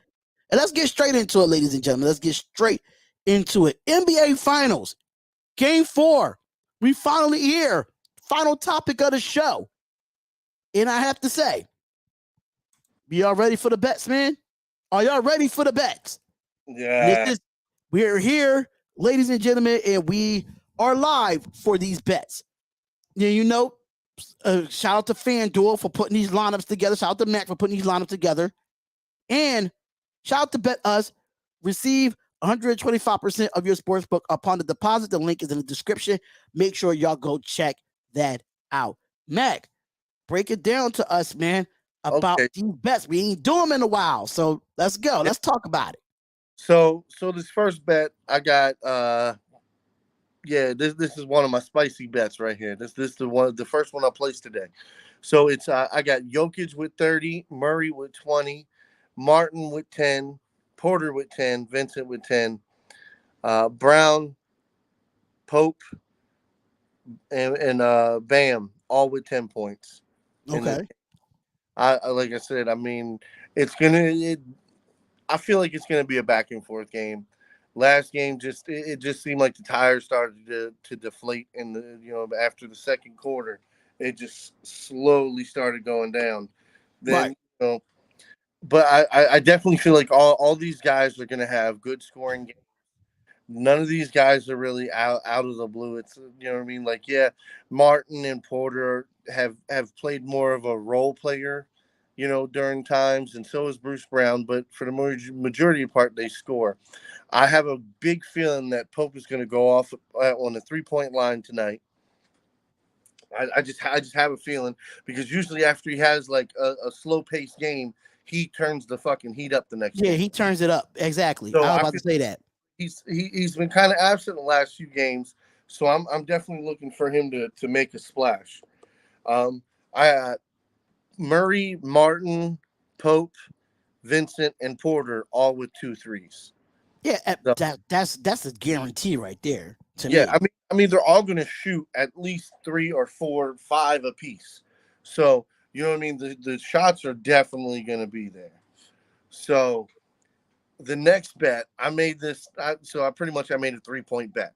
So I went off everybody's shots. So Murray with 2, Porter with 2, Martin with 2, Vincent with 2, Pope, Gordon, and Jokic all with two made 3-pointers. Then I have Strauss, Vincent. Okay, I don't know how that happened. This is Vincent for 1 3-pointer. Then this is with 2 3-pointers. I don't know. I guess I must have actually hit that button. But regardless, I got Strauss and Robinson for 1 made 3. Again, like I said, I really don't see this being out of the realm of absolute possibilities, especially if they really start going back and forth, or what what I mean. Especially like the biggest shooting games tend to be when the Nuggets are playing from behind, Yeah. because if Miami's playing up, they wind up getting a lot of good transition looks, which tend to be 3-pointers.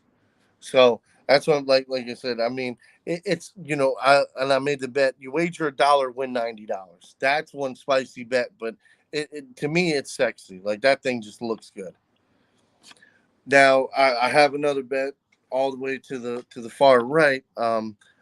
Martin scoring 15, Porter scoring 15, Vincent, Brown, all 4 of them guys scoring 15 points. Do you really think so, knowing that Michael Porter Jr. has and Caleb Martin has been struggling in this series? Yeah, I mean, dude, and I don't know what it is. Like again, I have that same gut feeling that I had in the last series when I was like, man, I feel like Martin's gonna go off, and Martin turned around and what did he hit, like 20 some points that game, and it's Yeah, just got a Porter. point there. I feel like Porter. I've been waiting for Porter to really step up and have like a bigger offensive game.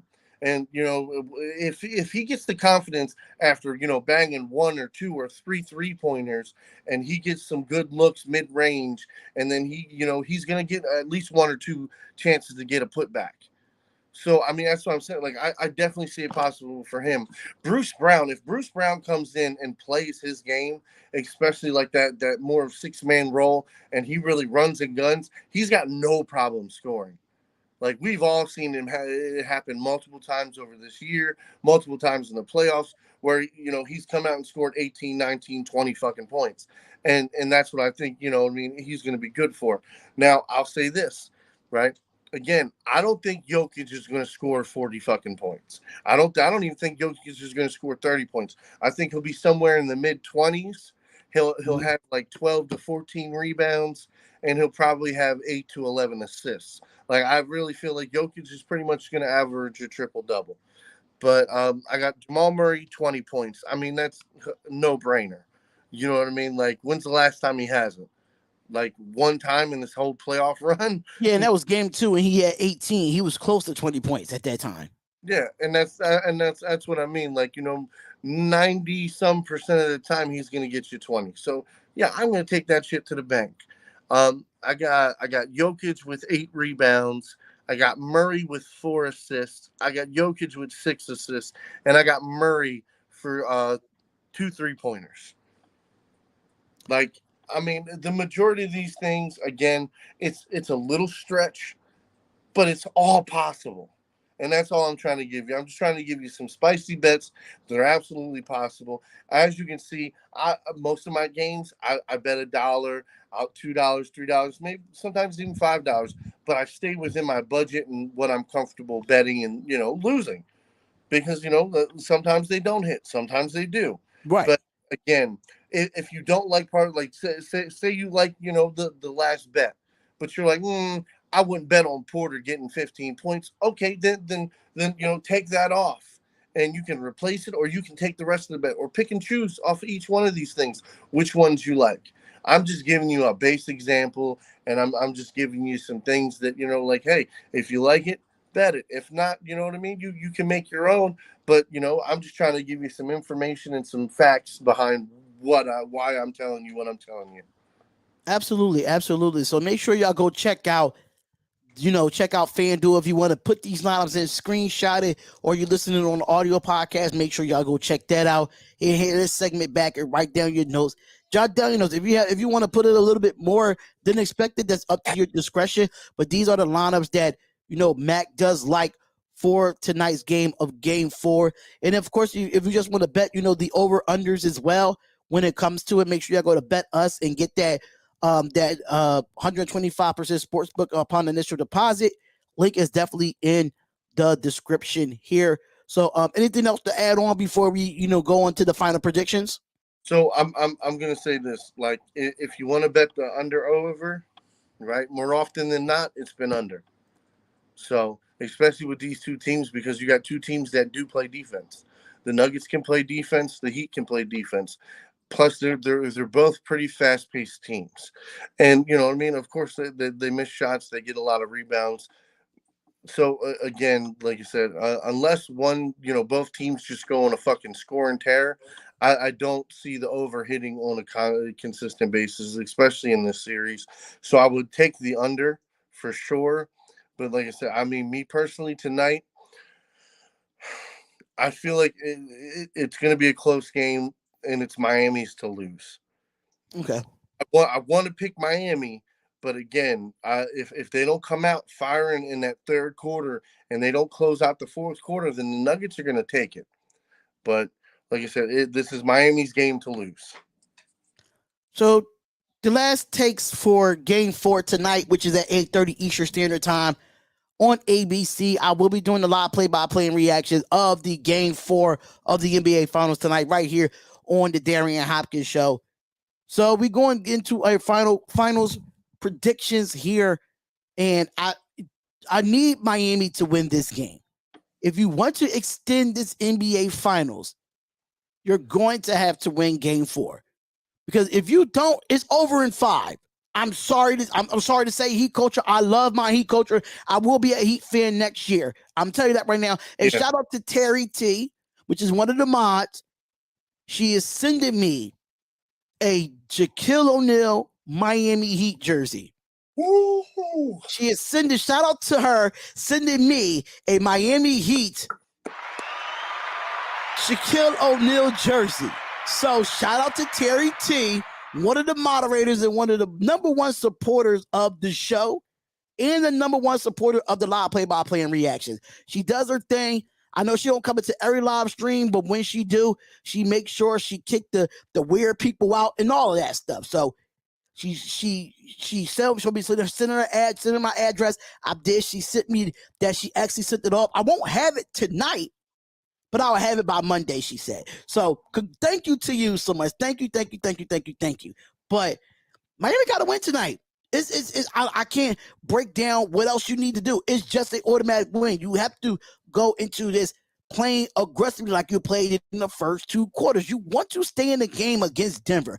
You don't want them to go out in transition, shoot threes, make shots, and then y'all standing around on the offense side out of the ball, looking stagnant, sitting at the three-point line, and not being smart with the basketball. Because that's what happened in game 3 in that third and fourth quarter. You could not come back because in that third quarter, your energy was low.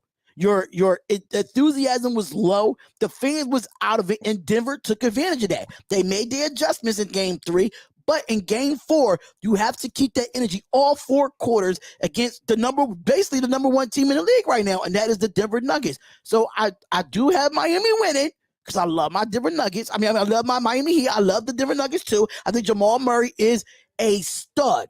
He is a stud. I think he's a top 5 guard in this league, probably a top 3 guard in this league. I don't care what nobody say. Y'all might say Kyrie Irving, Stephen Curry, and somebody else. Me, personally, he's up there with Stephen Curry and Kyrie Irving and those boys. Simple as that. So start talking about Jamal Murray a little bit more. But Miami needs to come out. Supporting cast got to step up. Defense got to be a little bit more physical. You got to communicate. You're not going to stop Jokic. Let's just keep it real. You're just not going to stop him. You're not. So... Yeah. So let him get his buckets and let everybody else beat you, though. But don't let everybody else beat you convincingly. So I got Miami winning in a close game tonight, but I wouldn't be surprised if Denver wins tonight, man. I wouldn't be surprised. But so Miami got this is a guaranteed win for them. I'll say this, right? For Miami to win this game, I feel like they need to get Vincent, they need to get Martin, they need to get these guys rolling and like moving and gelling early in the game. Oh, before you say that though, Gabe Vincent, the reason why he wasn't like that in game 3 because he was in foul trouble. So no. I mean, I understand. I watched the game, but okay. I'm saying if they can get them on the court and they can get them gelling and they can get them moving the ball around and letting Jimmy and Bam bring it into the paint and pass it out to the open man and getting them into the offensive flow. Yeah, I feel like that's what Miami needs to really push through. And I feel like, that's nothing Eric Spoelstra doesn't know. And I feel like, it's just him coming up with the game plan that does that gets Martin his looks, that gets Vincent his looks, that gives Jimmy his looks, that lets Bam become dominant with a mismatch. Let him try to work off of Gordon. Let him try to work off of Porter. Let him try to, get the best mismatches you can for Bam so he can show off. And then defensively, bro, just continue to play team defense. Continue to help. And dude, it's gonna be good, man. It's gonna be a good game tonight. It's gonna be a great game today, and I can't wait to call it. I can't wait to call it. They love my play-by-play reactions, and I'm not a biased Miami Heat fan. When I come to liking teams and having favorite teams, I look at it from a basketball standpoint and not try to be biased towards my team. But I'm calling the Miami Heat out tonight. You have to win this game. Oh yeah. If you don't, you're done.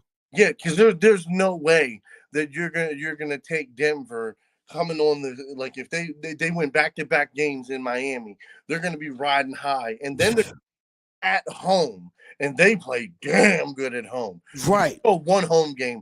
I don't think you're. And Miami had to earn that game in game 2. They had to earn that game in game 2. But that's what I'm saying. To make this series, really make it a series and have it plausible to go to a game 7, they have to win tonight. They have to win.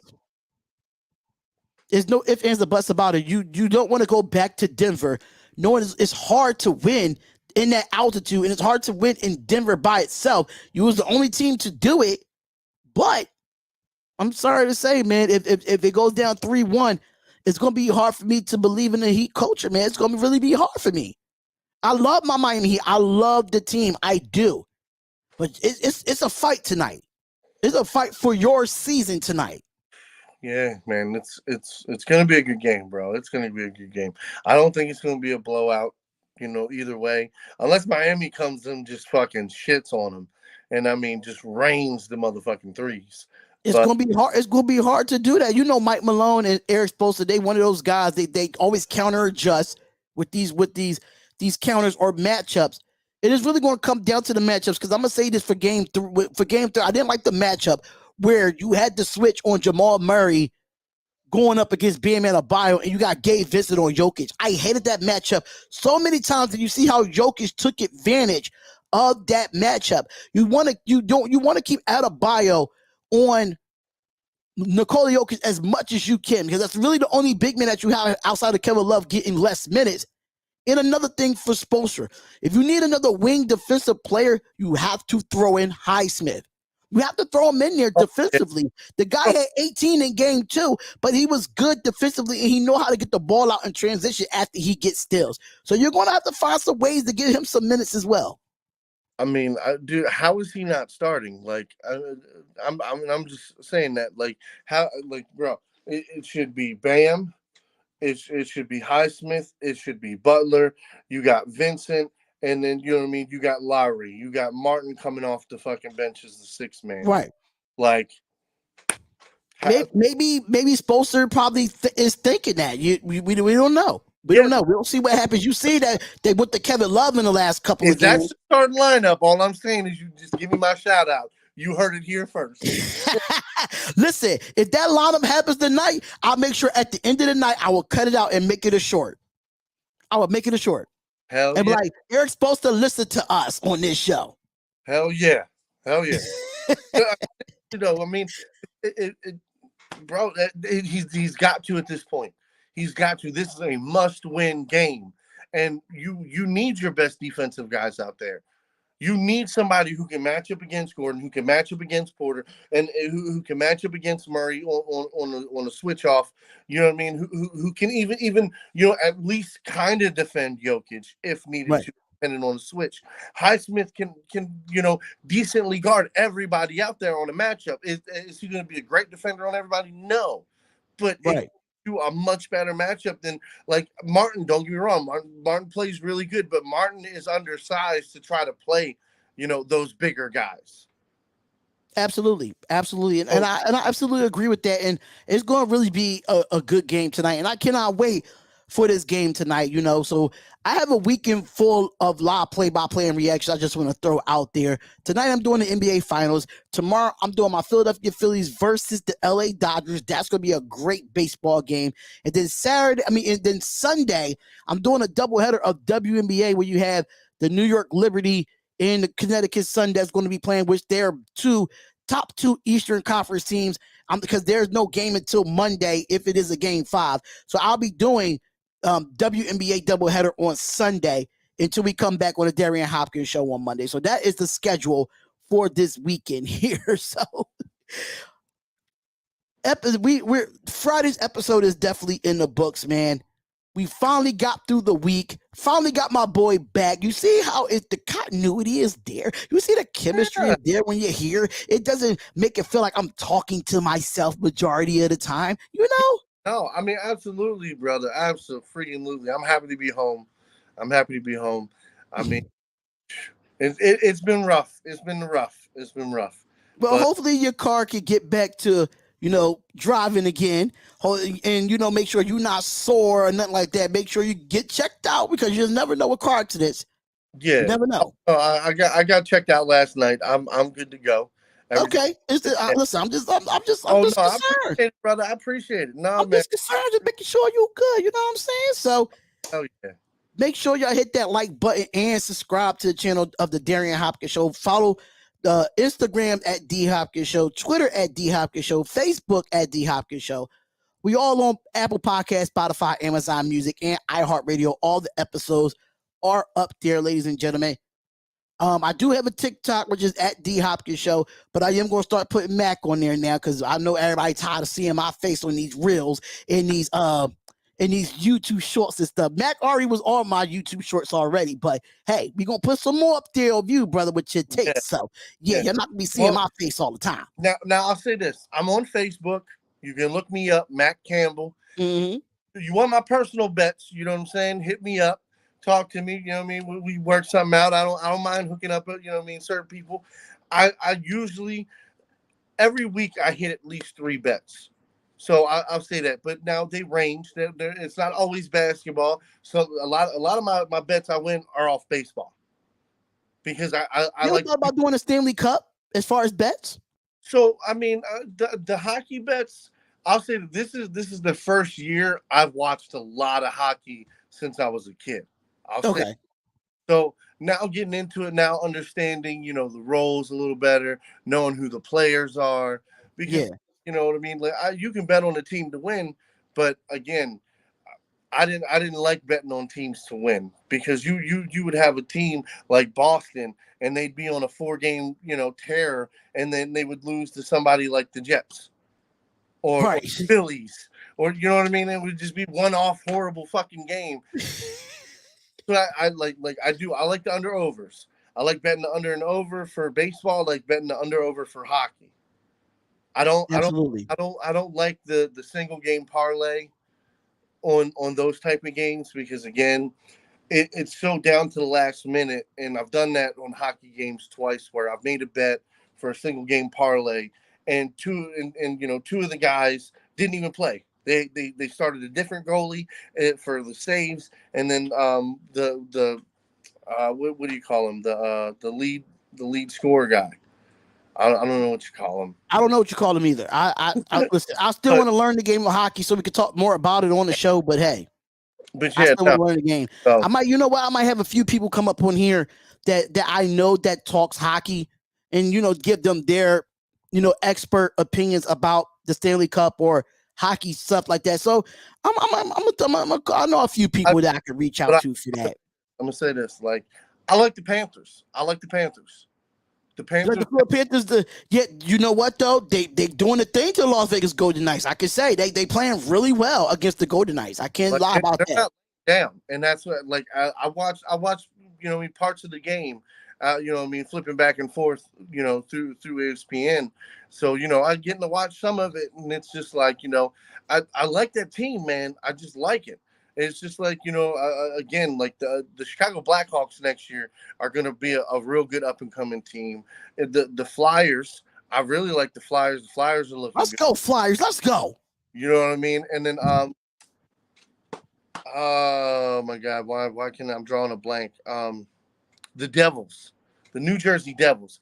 Dude, and Islanders, both of them are good, too. Both teams are good, Islanders and Devils. So the Devils now have a pair of brothers. They have the. See, I didn't know that. I had no clue about that. They were playing spicy together at the end of the season. Like they were definitely showing up and showing out, and that's why I'm like there's a few really good teams that are going to be coming up now. Just like the Penguins. The Penguins are starting to be on that little. You can start to see that decline coming in. Are they going to be able to keep that team together? Are those old dogs going to be able to make another run of it? What's going to happen there? And again, like I said, I don't know everybody's name.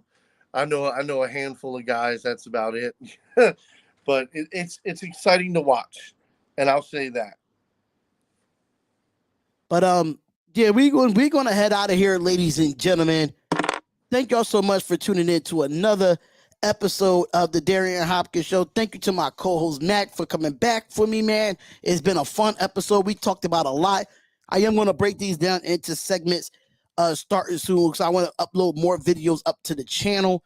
But make sure y'all comment, like, and subscribe, man. We out of here. Have a good weekend. We'll see y'all Monday, same time, same place. Probably have the full crew now by Monday from what I'm hearing in the group chat. Probably have the full crew back for all the co-hosts to come back for the Darion Hopkins Show, man. And Mac, don't watch Monday Night Raw again. Make sure you watch SmackDown tonight, brother. Make sure you watch SmackDown tonight. Oh, no. I'm literally going to watch Raw just to see if I can see them two young girls, the tag team. Bruh, they were so fucking talented. Like, to see that type of wrestling, man, I feel like I haven't seen it since towards the early 2000s, mid 2000s. Like it was like watching two female versions of fucking Eddie Guerrero and Rey Mysterio. Like their moves were crisp. Like they were constantly moving. Like that was a good wrestling match. And just to let y'all know, D-Hop Nation t-shirts are now available, so make sure y'all go to the link in the description. The D-Hop Nation t-shirts are available. I'm trying to get some more logos done as we can so we can get some different things working, have some different styles and everything of that nature. But, hey, we out of here, y'all. We'll see y'all Monday, same time, same place. Darion Hopkins Show. See y'all tonight at 8:30 Eastern Standard Time. Peace out. Peace.